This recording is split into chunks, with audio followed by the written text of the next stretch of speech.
ain't mad at them because they got a dream.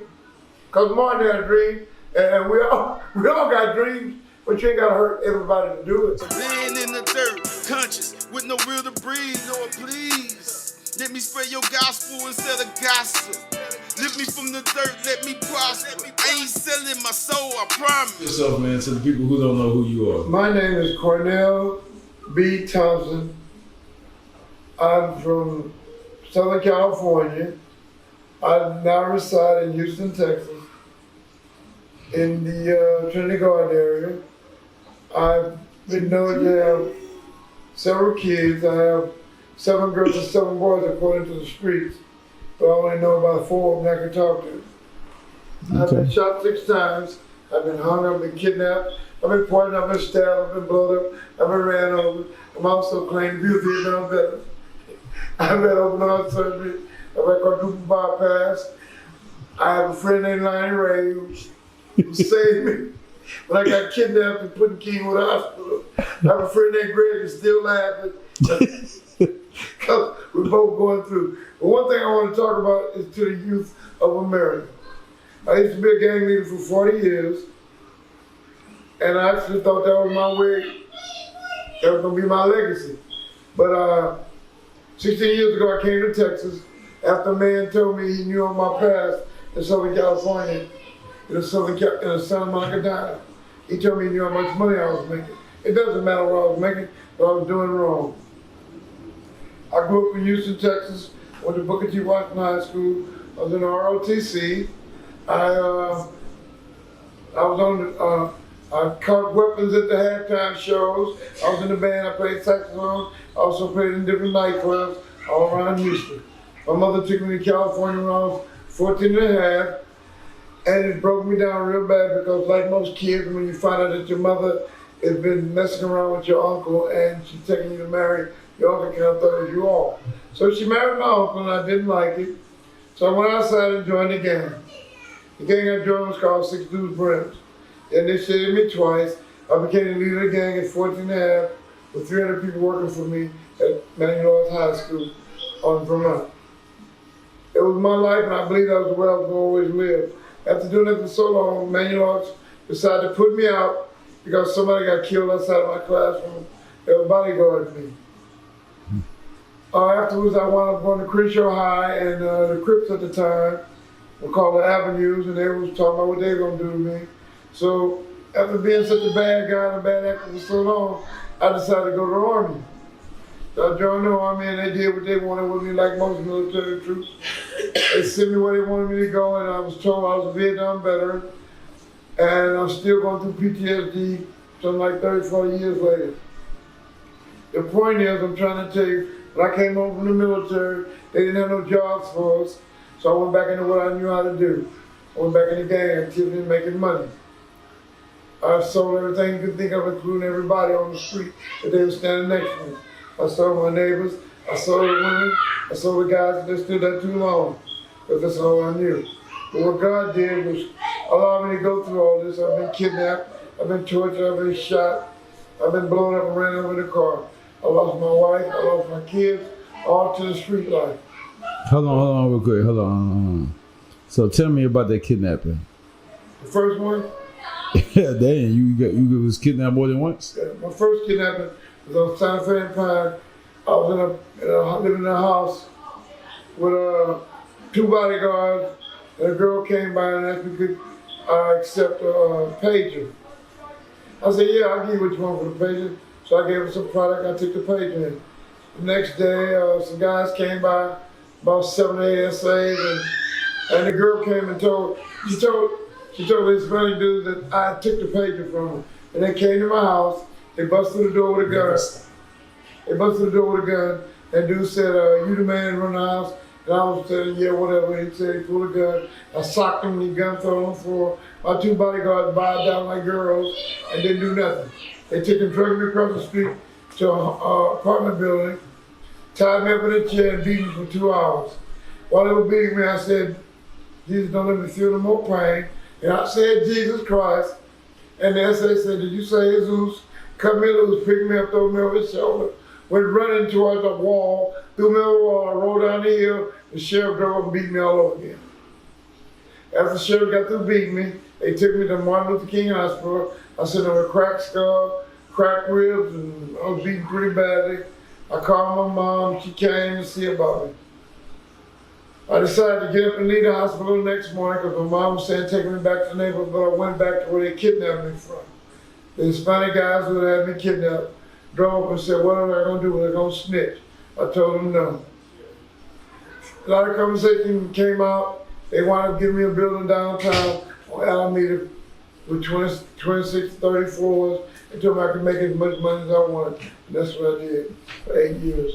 They got tired there. I went to Santa Monica. I went in business. I had 4 rooms in the Best Western. I had 4 apartment units on Sawtell. I had guys making money for me in the VA hospital. I had girls working for me on Santa Monica Boulevard. And people want to talk about the prostitution business. It's a business between 2 agreeing people. It's not that you say you're running it. I'm not making nobody get out there. I split a fare with her, she do what she do. I get paid, she get paid. As long as we both stick to the plan and get paid. I didn't work black girls, they like them white girls out there in the boulevard. Forgive me if I was wrong, but that was me back in the day. One day I was sitting in the restaurant, on a spinach croissant, and drinking coffee, reading the Los Angeles Times. Anglo man walked in with a long black outfit on and said, Shirley Mack, do you know how much money you make in Santa Monica? And I said, no, sir. He said, do you know you've been here for 8 years and you're making more money than most people who got jobs? I said, no, sir, I didn't know what I was doing. He told me I was making a large sum. I jumped up, got on a 10-speed, rode to the federal building, asked them to give me $3,000. I came to Texas. And what people didn't understand about it, I knew my season was over. If a white man could walk up and tell a nigga how much money he making. So I came in. When I got here, I got ready to get on the plane. I went to Houston down in Westwood to get a ticket. They told me I couldn't make the plane. The taxi drove me to LAX. The lady told me I couldn't get a flight. I was sitting there for about 2 hours. The lady said, come in. She put me in the front row on first class and sent me to Texas. I came to Texas. I came in trying to find myself. I ran into a young lady. I thought I was in love. I decided to marry her. Her family decided to make me tell me that they were going to help me because I wanted to find Jesus Christ. They took me to a church, and I got up and gave my testimony just like I'm giving you. And the pastor of the church told me straight out, yeah, brother, I heard you're going to donate $1 million to the church. I said, about $1 million, why would I give it to the church and not keep it in my own pocket? So I wound up going from that church called Bama North Houston Champions at Bama North Houston. I wound up going to another church, in Cypress Hill, on Cypress, whatever, Cypress Drive, whatever. And the man told me he's going to teach me how to speak in tongues. He got the holler, and I said, Scooby-Dooby-Doo. He told me I spoke in tongues. So my wife then told me I was being rude to people here because I didn't like it. I went out to May Company one day. We standing, I walked into the store, I had on gang of ties, you all call them in Texas. A man said, everybody started ducking. I said, y'all can raid now, first time you see the king. My wife said, why are you talking to them like that? They think you're coming to steal. I said, I'm a king, they're on their knees, bowing, they can rise. My daughter's a queen, my wife's a queen, and my sons are all kings. And they told me, the lady at the counter said she liked meeting me, and every time I went back, she remembered me. And that was my opinion of me, because I don't believe in saying I'm less than a king. I've been that way all my life. I'm now 66 years old. They say I have 14 kids. Okay, nobody wants to say. I didn't watch TV when I came out the military. I don't watch a lot now. I try to do the best I can. But the thing about it, I'm trying to get across to the youth of America and young people, get over yourselves. Because it took me a while to find out who runs my program. God runs your program, and all you gotta do is talk about Jesus, and you got it going on. You can call him Emmanuel, whatever you want to call it, but he runs your program. And the first thing you do in the morning, I ask kids all the time, what's the first thing you do in the morning when you wake up? They say they answer their phone, they check their phone, they do. I say, how do you know God loves you? They say, I check my phone, go brush my teeth, I talk to my mom, the first thing you do is breathe. If you don't breathe, you sleep. Get over yourself. God is in charge. You don't breathe, you dead. I keep telling them, stop trying to believe that you're running something. You're not running. Everything he allowed you to do, he allowed you to do it because he got a purpose for you. I was the baddest of the bad and the worst of the worst. I've been in newspaper articles called A Life and Times of a Gang Leader. It's a book been written about me for the love of money. I ain't never read none of that. But people wrote about me. I've been a pimp. I've been everything it is. I've been a bad guy. I've talked to kids in high schools. They got mad at me because, like I told them, y'all ain't gangsters today. First of all, your pants too tight. I can see the fart run down your leg. Most of y'all wearing your 2 earrings. You're pretty than your girlfriend. So you don't, and you stop saying yes, ma'am, no, ma'am. So I don't respect what you're going through. When you stop saying yes, ma'am, no, ma'am. And I'm 66 and still say yes, ma'am, no, ma'am. Right. If you don't respect your elders, you shorten your days. And my days ain't short. I'm 66. So and got a long life ahead of you, I'm right? still hanging. So yeah, I want to be married again. I don't want to commit fornication, but hey, like most men, I got to do what I got to do.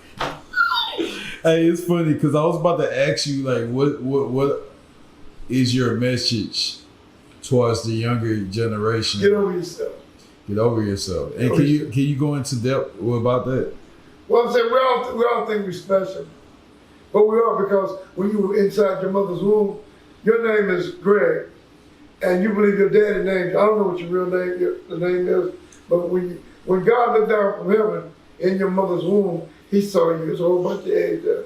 He said, I want Greg. He said, I want Willie Lee, or Bo or Johnny. He said, I want Greg. And that's who you are right now. Oh. Your mama said she named you, your dad said she named you, but God named you before they even said anything about it. God run the program. It's kind of funny because my name is Gregory Olusola Nicholas, right? Well, I'm trying to tell you, Gregory Olusola Nicholas, God named you out the top, and your daddy went along with it. And your mom said, ooh, look what came into my mind, Gregory. No, God run the program. Like I say, he created us. We ain't created nothing. We can invent all day, but you can't create nothing. Well, that's funny because my middle name, Olusola, means a gift from God. See what I'm saying? Yeah. So, like, you that guy. You that man. It's Nigerian, Chaba Igbo. Oh, that's one thing you just said that really hit me on the point. You're Igbo, and you know who you are. Yeah, I know who I am. And you know that book don't say nothing about the Bible. It says the Holy Book. It's the Holy Book. It's the Holy Book. See, people got it all twisted. Everybody taking their ideas and trying to put it in the Word. Like I say, God run the program. All you got to do is run your mouth about Jesus or Emmanuel, and you're on the right path. So let me ask you a question. Game banging in 2020. It doesn't make sense. It doesn't make sense. Because first of all, they're riding down the street, 5D shoulder fucking. Why 5 dudes in a car riding down the street, the car rubbing kills against each other? When I was in gangs, we didn't ride down the street in a car without a girl holding a gun. Why y'all riding down the street shoulder screwing on each other? Why y'all so cute that y'all pants so tight when you fall, I can see it run down your leg? That ain't gangbang. I be trying to tell the younger generation about the whole pants sag. And why are you sagging? Who needs to see your butt crack? You can't run if the police get after you. How you gonna run with pants sagging? You gonna fall and get your brains beat in. And if I was chasing you to get you and I was in the gang, I'd beat the brakes off a dude with his pants sagging. Can you explain the whole demographic of sagging pants? Yes. That was a jailhouse thing. And I've been in jailhouse a lot of times. And most guys who were real guys, they sag their pants. But guys who were scared and didn't be a part of, they needed a reason to hang out. So they said, hey, I sag my pants and them I'm available. So what they was calling themselves doing secretly in the nighttime when they was in there chucking on PPs and taking the booty, taking the crack, that's what they was doing. And the next day on the yard, when they walk around the yard, they're trying to act like they're a hard nigga, but you ain't gonna bust a grape and spike tennis shoes like that with me. So normally in the penitentiary, sagging pants mean like you available, right? You try to tell me I'm ready. You ready? I ain't got no heart. I'm scared. Do what you gotta do with me. Right, which is why I try to encourage like a lot of young African Americans about sagging their pants because they think it's cool. Like it became a trend. But what I'm saying to you is this: people keep saying about African Americans doing it, but Spanish Americans are doing it. White Americans are doing it, all of them are doing it. And first of all, and Arab Americans, all these other weird countries, all Asian Americans, all of them are doing it. You're all trying to give them some booty, and you know you're wrong.